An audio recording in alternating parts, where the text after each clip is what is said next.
بسم اللہ الرحمن الرحیم الحمدللہ والصلاة والسلام علی سیدی رسول اللہ اما بعد فقال اللہ تبارک و تعالی فی کلامہ المجید والفرقان الحمید النبی اولا بالمؤمنین من انفسہم وازواجہ امہاتہم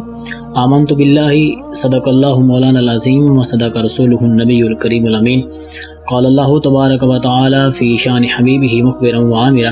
ان اللہ وملائکتہ یصلون علی النبی یا ایہا الذین آمنوا صلوا علیہ وسلموا تسلیما الصلاۃ والسلام علیک یا سیدی یا رسول اللہ وعلی آلک واصحابک یا سیدی یا حبیب اللہ مولا صلی وسلم دائما ابدا علی حبیبک خیر الخلق کلہم۔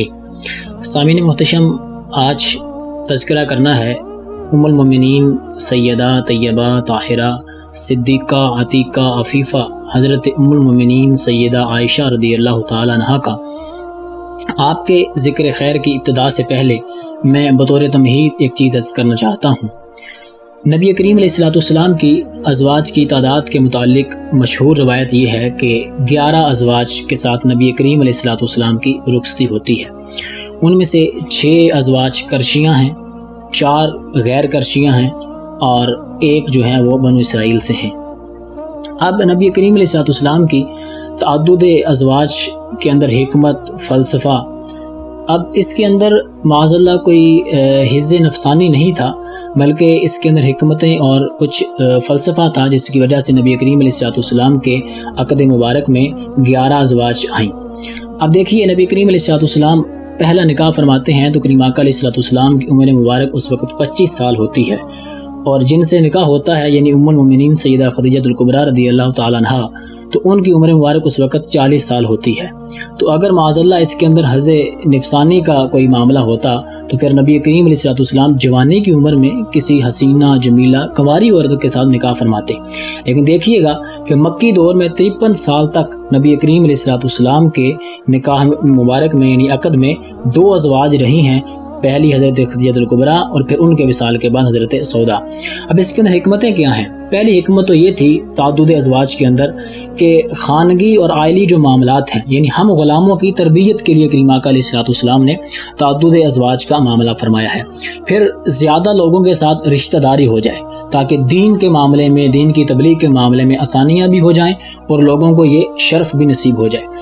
تیسری چیز نبی کریم علیہ السلام کے زیادہ عورتوں کے ساتھ نکاح فرمانے میں یعنی تعدد ازواج میں جو حکمت ہے وہ یہ ہے کہ کریم آقا علیہ السلام یہ بیان فرمانا چاہ رہے تھے کہ غلاموں کے لیے یہ کہا کہ تم نے 4 کے ساتھ نکاح کرنا ہے اور عدل و انصاف کرنا ہے، اور خود نبی کریم علیہ السلام نے 9 یا 11 ازواج کے ساتھ نکاح فرمایا کہ دیکھیے نبی کا جو عمل ہوتا ہے وہ قول سے بڑھ کر ہوتا ہے۔ تو قول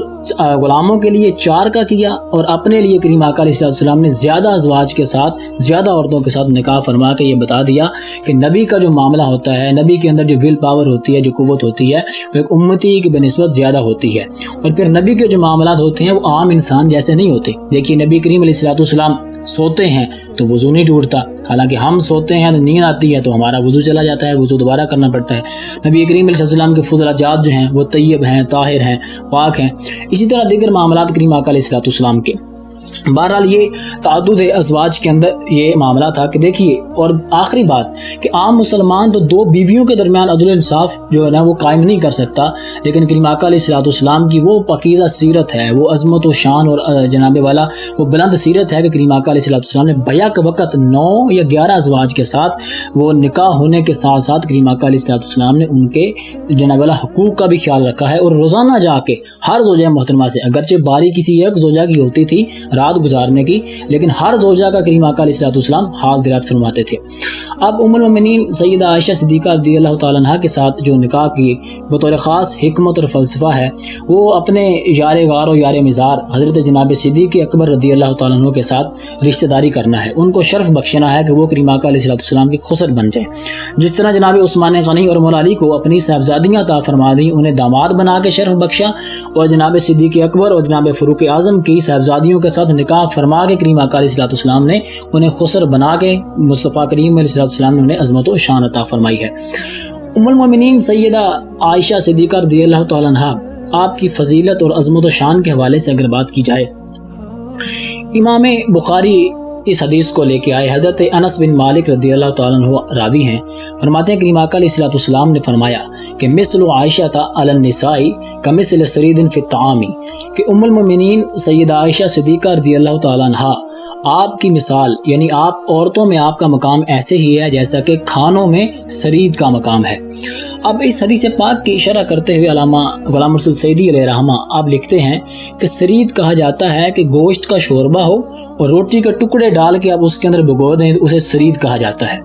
اور کھانوں میں جو سردار چیز ہے، سردار کھانا ہے، وہ گوشت ہے۔ تو اب اس حدیث پاک کا مطلب یہ ہوا کہ جس طرح کھانوں میں سردار کھانا وہ گوشت ہے اور گوشت کے اندر سرید تیار کی جاتی ہے، تو وہ جو سرید ہو گئی وہ پھر کھانوں کا سردار ہو گئی، کیونکہ اس کو گوشت کے ساتھ نسبت ہوگی اور گوشت کھانوں کا سردار ہے۔ اسی طرح ام المؤمنین سیدہ عائشہ صدیقہ رضی اللہ تعالیٰ عنہ وہ عورتوں کی سردار ہیں۔ اچھا، یہاں میں آپ لوگوں کے ساتھ علامہ سعیدی کا ایک واقعہ شیئر کرنا چاہتا ہوں۔ علامہ سعیدی علیہ رحمہ لکھتے ہیں 1966 کے اندر جب آپ نے پڑھانا ابھی شروع کیا، کہتے ہیں میرے تدریس کے ابھی ابتدائی مراحل تھے، تو ایک شیعہ کے ساتھ کہتے ہیں میری گفتگو ہو گئی۔ اس نے اعتراض کیا، اس نے کہا دیکھیں کریم آقا علیہ الصلوۃ والسلام نے سیدہ فاطمہ الزہرا سلام اللہ علیہا آپ کے متعلق فرمایا ہے کہ آپ جو ہے خواتین کی سردار ہیں، تو آپ ام المؤمنین سیدہ عائشہ کی بھی سردار ہوئیں۔ تو علامہ سعیدی کہتے ہیں میں نے کہا کہ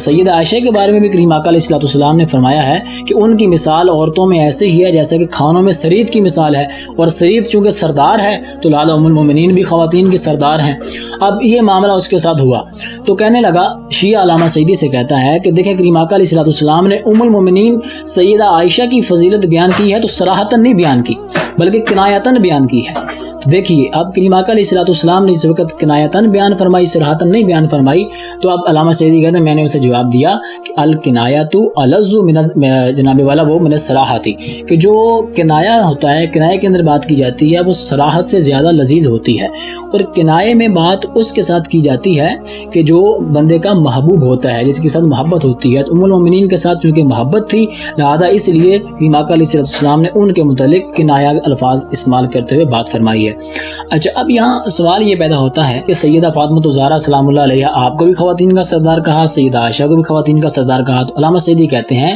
بھائی ہمارا موقف یہ ہے کہ جس طرح ہمارے دیکھنے کے لیے ظاہری دو آنکھیں ہیں، اسی طرح ہمارے ایمان کی بھی دو آنکھیں ہیں۔ ایک آنکھ کا نام ام المؤمنین سیدہ عائشہ ہے اور دوسری آنکھ کا نام سیدہ فاطمہ الزہرا سلام اللہ علیہ ابیہا و علیہا ہے۔ اب یہاں سوال ہو کہ پھر دائیں آنکھ کون سی ہے، بائیں کون سی ہے؟ تو کہا دائیں بائیں کا یہاں کوئی چکر نہیں ہے۔ جس طرح اللہ رب العزت کے لیے کہا جاتا ہے کہ اس کے دو ہاتھ ہیں اور دونوں دائیں ہیں، لہذا ہمارے ایمان کی دونوں آنکھیں ہیں اور دونوں دائیں آنکھیں ہیں۔ اب دیکھیے حضرت سیدہ عائشہ صدیقہ رضی اللہ تعالیٰ عنہا جہاں آپ نے دیگر ازواج سے اپنی خصوصیات بیان کی، وہاں ایک خصوصیت بیان کی کہ میرے بارے میں خالق کائنات نے 10 آیات کلام پاک کی نازل فرمائی ہیں۔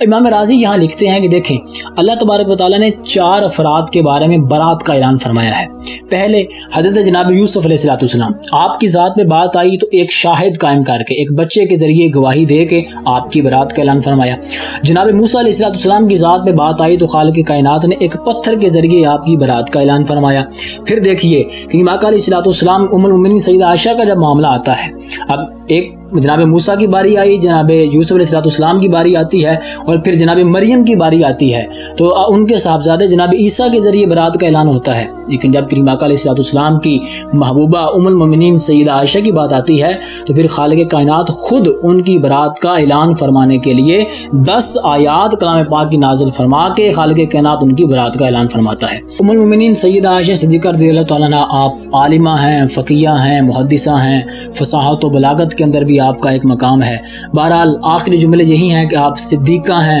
اور صدیق اکبر کی صاحبزادی ہیں اور کریم آقا علیہ الصلوۃ والسلام کی محبوبہ ہیں۔ آخر میں چراغ گولڑا حضور سید نصیر ملت آپ کے الفاظ کے اندر خراج تحسین پیش کر کے اجازت چاہتے ہیں۔ آپ کیا فرماتے ہیں کہ مرحبا یہ جلوہ زیبائے بام عائشہ